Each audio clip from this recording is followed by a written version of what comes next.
November 9th, 1989. The world watched the fall of the Berlin Wall and dared to hope that we were witnessing the end of 40 years of Cold War and nuclear brinksmanship. We were told that we stood at the dawn of a new era of peace and cooperation between East and West. 30 years on, instead, talk of nuclear Armageddon between Russia and NATO has become commonplace and has increased to a fever pitch which, in many ways, seems worse than anything seen before, even amidst the dark years of the Cold War. Chief Foreign Correspondent Terry Moran is in Moscow now with reaction in Russia. And Terry, you've been talking to people inside the Kremlin. What are they saying? The controversy in the Electoral College, the call for congressional hearings, and they're taking delight in it. Remember, there were cheers in the Russian parliament on election night. Russian state media, state-dominated media, is mocking the Americans. A strange form of insanity is swept across the collective West. I was on the way to winning until Russian WikiLeaks raised doubts in the minds of people who were inclined to vote for me but got scared off. As their institutions and mainstream media tolerate no positive coverage of Russia. I don't know if it's far-fetched to ask, but Russian actors could be continuing to fuel things as this protest grows, but perhaps even instigating it from the outset. Nor countenance any talk of conciliation or peace. You're okay with Russia interfering?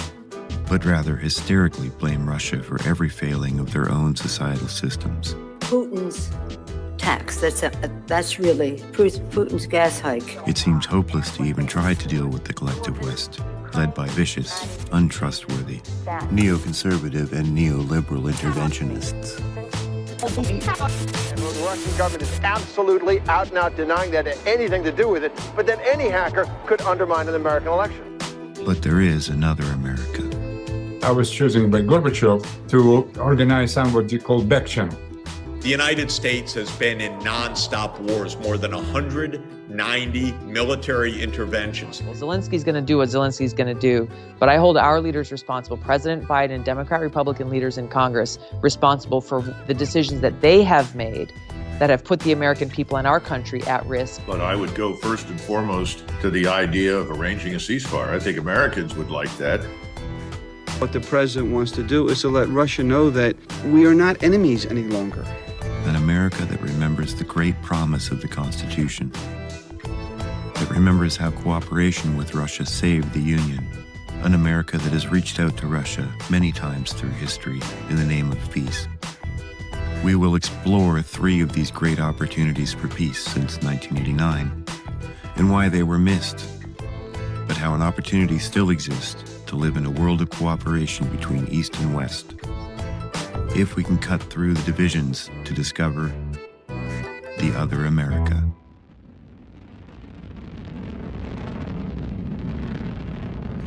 By 1988, it was becoming increasingly clear that the system of mutually assured destruction was coming to an end. The rigid economic systems of the Soviet bloc had been incapable of introducing the needed technological innovations to the general civilian economy.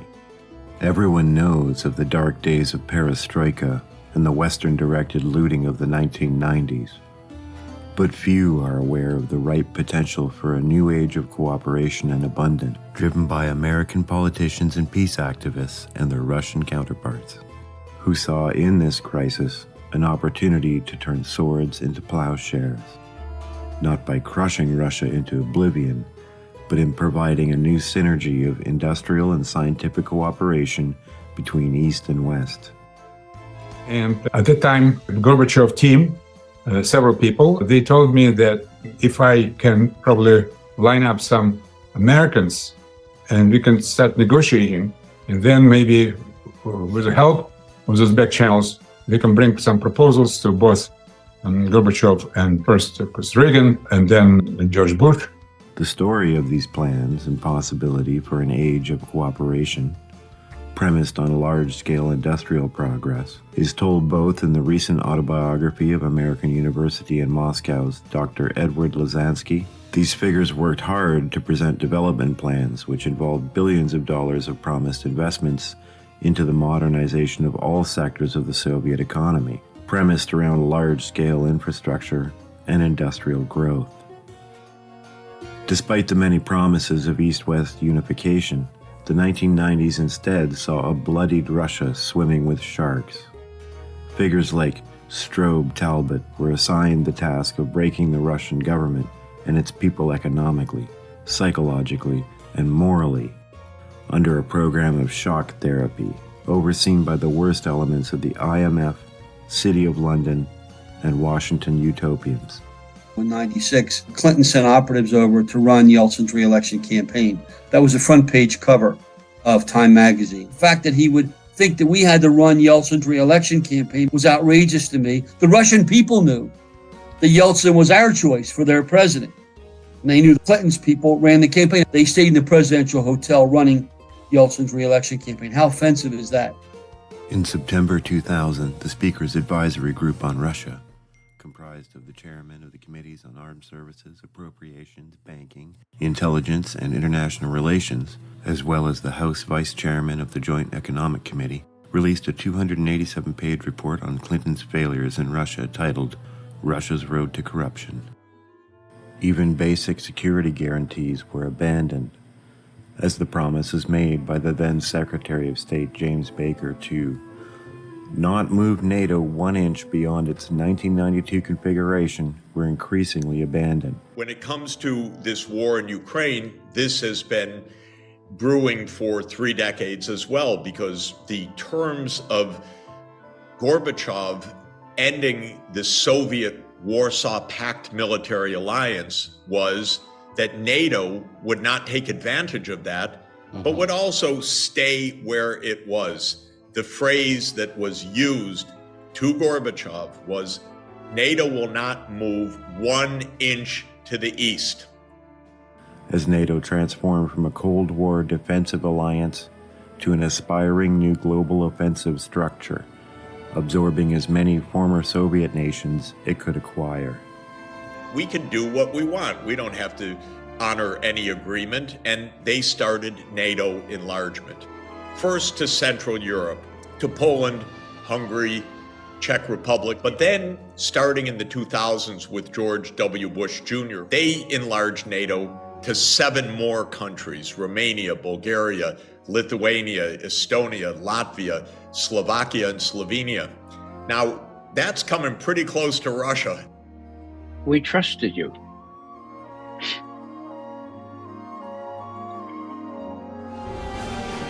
No trust now. Instead of cooperation, speeches calling for a new world order and the end of history became part of the Western political discourse.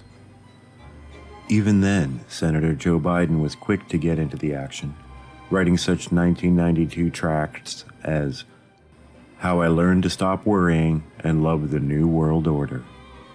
With their ascension in 1999 and 2000, 2 new leaders came to power. It was hoped that Vladimir Putin and George Bush Jr. might be able to restore a measure of sanity after a decade of betrayal.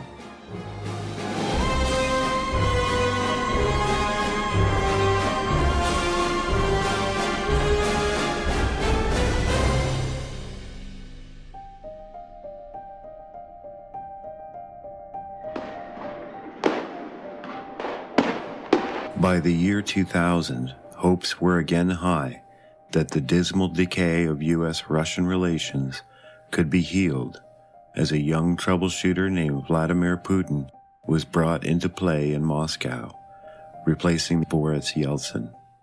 Within the USA, over 100 elected representatives endorsed a call led by Republican Congressman Curt Weldon of Pennsylvania, who commissioned a report titled U.S.-Russia Partnership, A Time for New Beginnings. I had served in the 90s as the co-chairman of the Duma-Congress relationship between the Russian parliament and the U.S. Congress. I did the same with the Ukrainian Rada and the U.S. Congress. Steny Hoyer was my co-chair. Steny is today the majority leader of the House and did all of the work with me on this relationship. In this influential document, published in early 2001, a coherent vision not seen in over a decade was presented that called for a new paradigm, touching on every aspect of U.S.-Russian relations.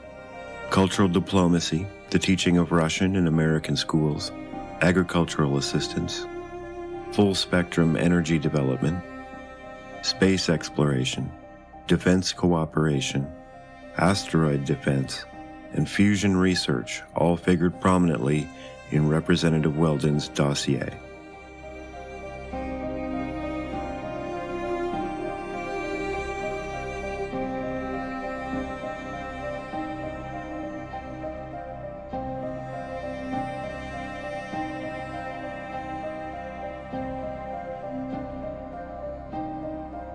So the cover letter of support to the President of the United States for the New Time, New Beginning document were the three most powerful senators, 2 Democrats and 1 Republican. It was for this reason that Putin's early appearances in the USA during this period alongside President Bush demonstrated the optimism that a sane foreign policy might be adopted. Leading politicians were ecstatic that things were looking hopeful on the U.S.-Russian front, with U.S. Senator Sam Nunn saying loudly that, sadly, a darker current was flowing from the U.S. governing class and merging with the incoming Bush administration team. This group not only carried on the worst elements of the Clinton, Gore, Talbot, Russia policy of the 1990s, but added an obsessive militaristic drive for global supremacy with a Pax Americana flavor not seen in decades. Figures like Strobe Talbot's assistant Victoria Nuland went on to find new employment as Dick Cheney's assistant, and soon U.S. ambassador to NATO, where she oversaw the military bloc's vast expansion from 16 to 24 nations by 2008.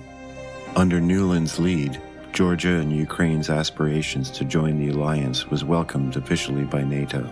Think about Victoria Nuland, who was sort of the intellectual author, if you could call it that, of the coup in Kiev. Did she really think that Putin would acquiesce in NATO taking over Russia's sole naval ice-free, all year-round base?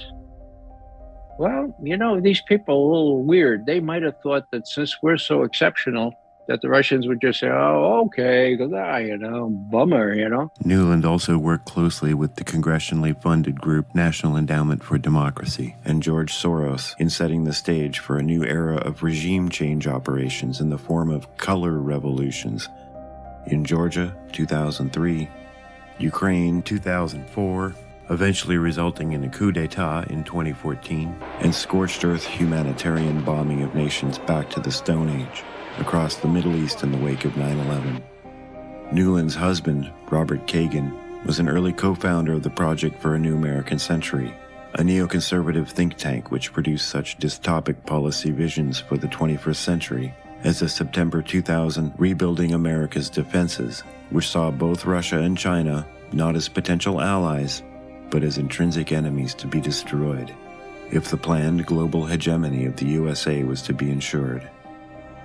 In total opposition to the positive spirit of win-win cooperation envisioned by Representative Curt Weldon and Company, the unipolarist networks outlined in the PNAC-RAD document envisioned a much more dystopic world order of Hobbesian struggle of each against all when they envisioned the wars of the future, saying,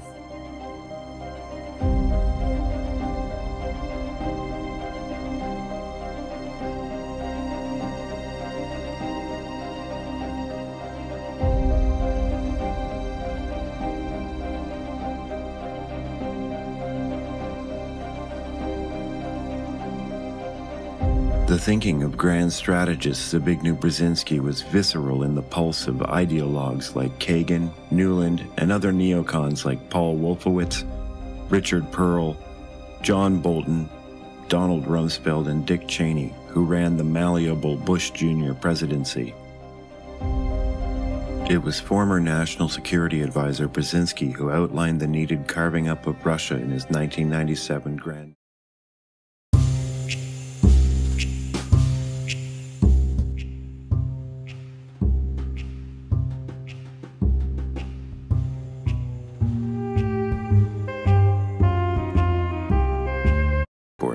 Washington Diktat.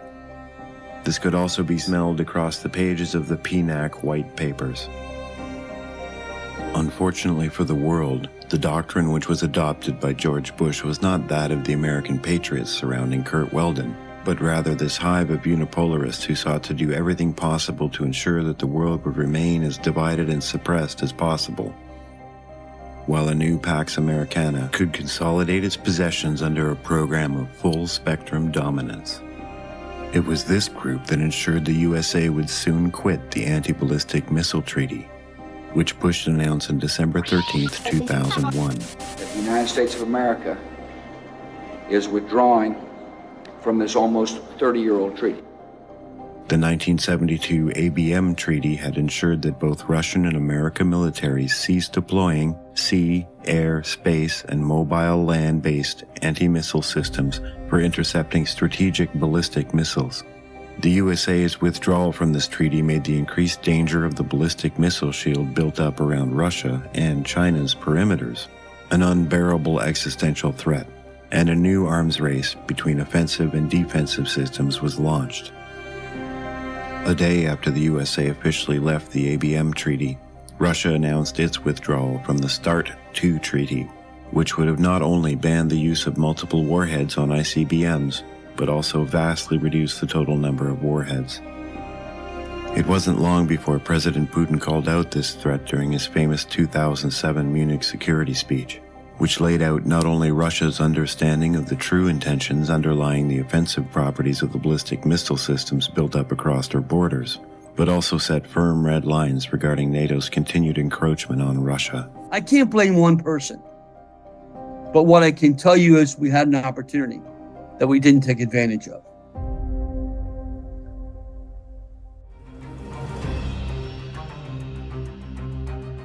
The neoconservatives are the group that took over U.S. foreign policy 30 years ago at the end of the Soviet Union. This neoconservative group said, oh, okay, our rival is gone. We now are the sole superpower. We run the world. We are the hegemon, to use the term that the international relations types use, or as the military in the U.S. says, we have full spectrum dominance.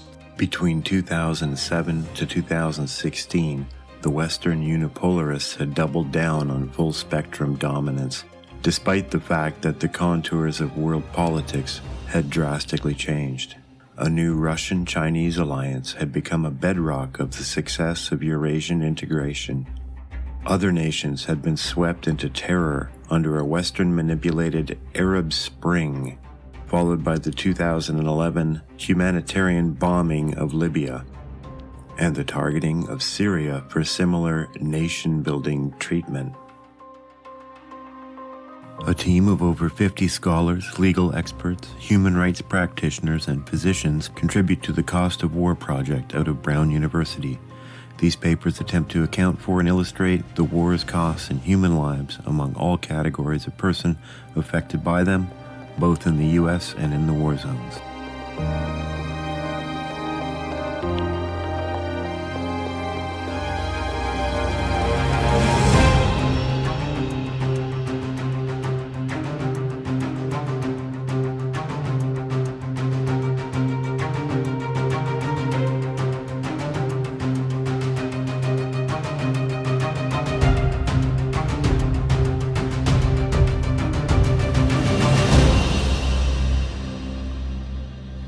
In the Pacific, the Clinton-Obama Asia pivot had accelerated U.S. military commitment across China's perimeter, with THAAD missiles in South Korea and 100,000 troops spread across Western manipulated Asian governments.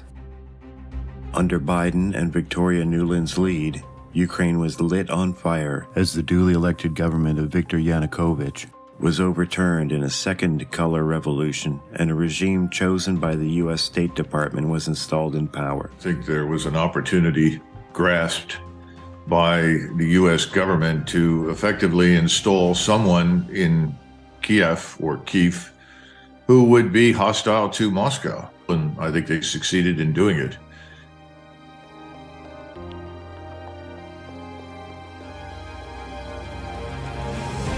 so on that piece, Jeff, when I wrote the note, Sullivan's come back to me, VFR, saying you need Biden, and I said probably tomorrow for an attaboy and to get the deeds to stick. So Okay. Biden's willing.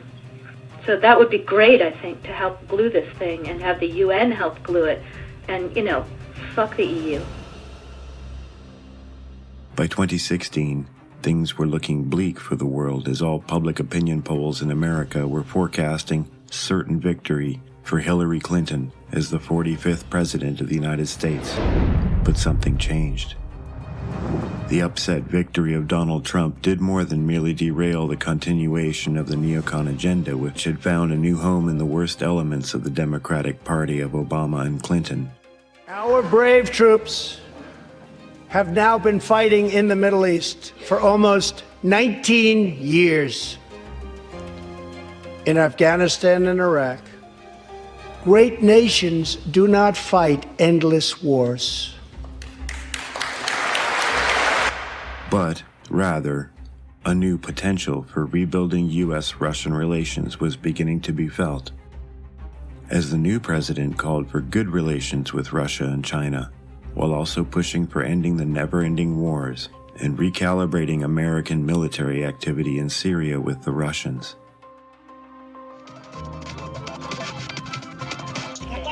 A full assault was launched to undo the vote of the majority of American citizens through gaslighting, Russiagate propaganda, and vast media witch hunts, which attempted to paint Trump as a Kremlin stooge.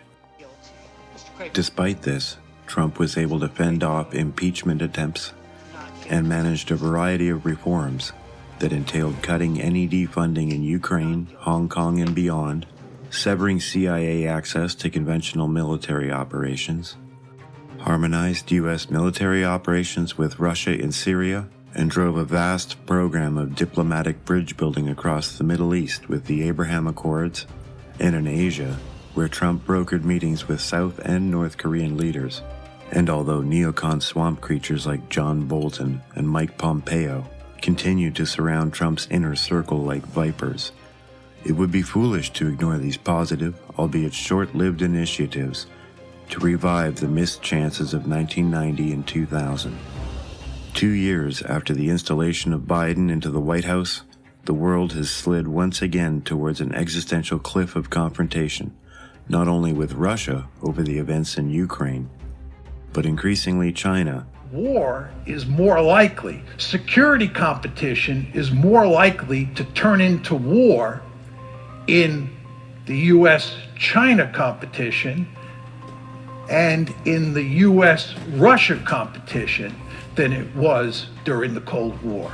We have more potential wars between great powers in the multipolar world we now live in, right? And furthermore, those wars are more likely. The American population know that they do not benefit from the proxy war in Ukraine. Keep in mind that very few Americans are probably interested or even find Ukraine on the map. And according to recent polls, the situation of Ukraine doesn't even make the top 10 concerns for most Americans, who care more for increased gas, food, and rent prices over the geopolitical ambitions of detached neocons or neoliberals. Americans just aren't focused there. They're focused on what's happening at home. And you know that we have an enormous problem with the economy, inflation.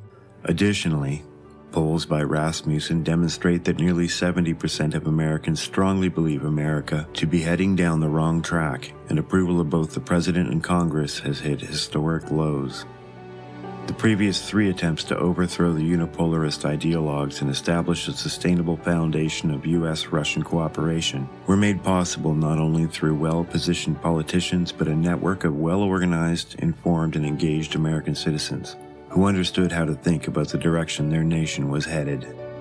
If today's world is to avoid the consequence of the insane policies of global NATO, which can only lead towards thermonuclear war, then it will be thanks to the important factor of this other America, whose time, energy, and sacrifice may make all the difference between a new dark age or a new age of cooperation.